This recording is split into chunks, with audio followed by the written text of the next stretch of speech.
Hai, selamat datang di Arfa Studio. Terima kasih buat kamu yang udah klik video ini. Kalau kamu merasa channel ini bermanfaat, subscribe, tonton video sampai habis. Jangan lupa share ke teman-teman kamu ya.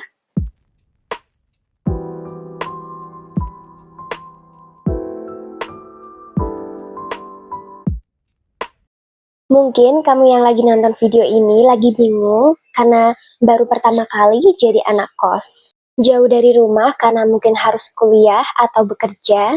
Kos bakal jadi tempat singgah ternyaman setelah kita beraktivitas seharian. Sebelum kamu sewa kamar, aku punya beberapa tips buat kamu pertimbangin biar pilihan kamu tepat dan nyaman betah tinggal di kos. Yang pertama yaitu survei kosan. Untuk anak kos baru, aku saranin buat kamu survei lebih dari satu tempat. Jadi kamu bisa ngebandingin antara kosan satu dengan kosan yang lainnya. Jadi jangan langsung fix di satu tempat. Karena biasanya pemilik kos akan bilang kalau kamar yang kamu survei tersebut juga dicari banyak orang. Dan mereka bisa saja meminta kamu untuk memberikan DP terlebih dahulu, karena kalau tidak kamu beri DP, dia mungkin akan memberikan ke para pencari kosan yang lain. Kamu nggak usah panik, karena itu kebanyakan adalah trik supaya mereka bisa langsung cepat mendapatkan penyewa kos. Jangan lupa kamu meminta nomor WA atau kontak lain supaya bisa kamu hubungi jika kamu udah fix di tempat tersebut atau ganti ke kosan yang lain.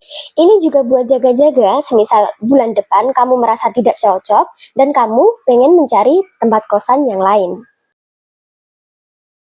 Yang kedua, cari tipe kos yang sesuai dengan kebutuhan kamu.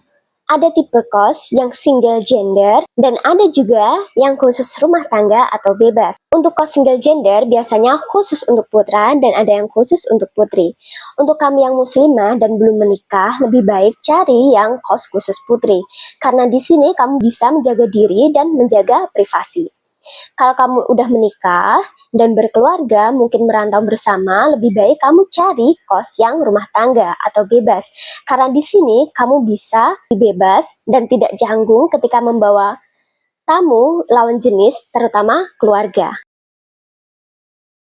Yang ketiga yaitu mengukur jarak kos dengan tempat tujuan kamu. Semakin dekat kos, maka semakin kecil juga biaya operasional dan biaya transportasi yang kamu keluarkan untuk ke tempat tujuan kamu.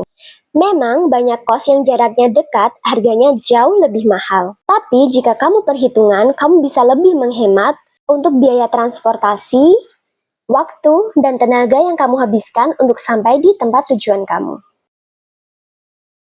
Yang keempat yaitu pertimbangkan biaya sewa kos. Hitunglah biaya bulanan yang akan kamu keluarkan dengan uang yang kamu miliki saat ini. Jangan sampai penghasilanmu yang sekian, tapi biaya kosmu jauh lebih mahal, sampai melebihi biaya bulananmu dan kesulitan untuk menabung. Jangan seperti itu ya. Kalau memang penghasilanmu belum seberapa, alangkah baiknya kamu memperhitungkan dan mengorbankan beberapa fasilitas yang tidak terlalu kamu butuhkan. Jadi cari fasilitas yang esensial saja, tapi tetap memenuhi kebutuhan kamu. Yang kelima yaitu air dan listrik. Ada beberapa kosan yang membebaskan biaya air dan listrik, tapi ada juga yang berbayar loh. Tanyakan juga sedetail mungkin kepada pemilik kos seperti bagaimana tekanan air di tempat kos tersebut, apakah airnya sering mati, apakah airnya dari sumur atau dari pump. Karena kamu tinggal di tempat yang jauh dari rumah, kamu cenderung membawa pakaian yang seperlunya. Jadi semisal hari ini kamu belum mencuci seragam kamu karena kehabisan air, besok kamu akan mengalami kesulitan. Yang keenam yaitu fasilitas. Perhatikan fasilitas yang tersedia yang bisa kamu gunakan secara bebas atau menggunakan biaya tambahan. Tanyakan fasilitas seperti lemari, meja, peralatan kebersihan, kamar mandi dalam atau kamar mandi luar, dapur bersama, wifi, water heater, AC, kulkas, kipas angin, atau fasilitas lainnya.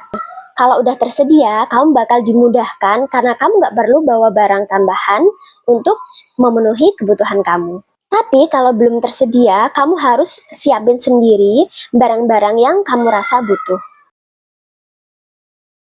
Yang ketujuh yaitu pemilik dan penjaga kos. Ada kosan yang satu bangunan dengan pemilik, ada juga yang beda bangunan.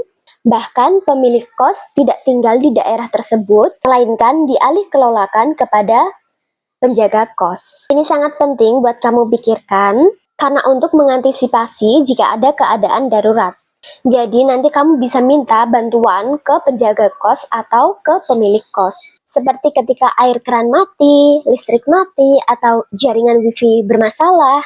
Jadi, kalau kamu emang gak nyaman tinggal di satu bangunan dengan pemilik kos, paling tidak tempat kosmu ada penjaga kosnya. Setidaknya ada orang yang bisa kamu hubungi di saat-saat tertentu. Nomor 8 yaitu keamanan. Kalau kamu membawa kendaraan atau barang berharga lainnya, pastikan tempat kos kamu aman ya. Cari kosan yang memiliki pagar yang tinggi atau memiliki CCTV atau hal lain yang bisa menjamin bahwa barang di tempat kosanmu bisa aman. Itu dia tips buat kamu yang baru mau ngekos. Semoga kamu mendapatkan kamar sesuai dengan yang kamu pengen. Sampai jumpa di video selanjutnya. Bye-bye!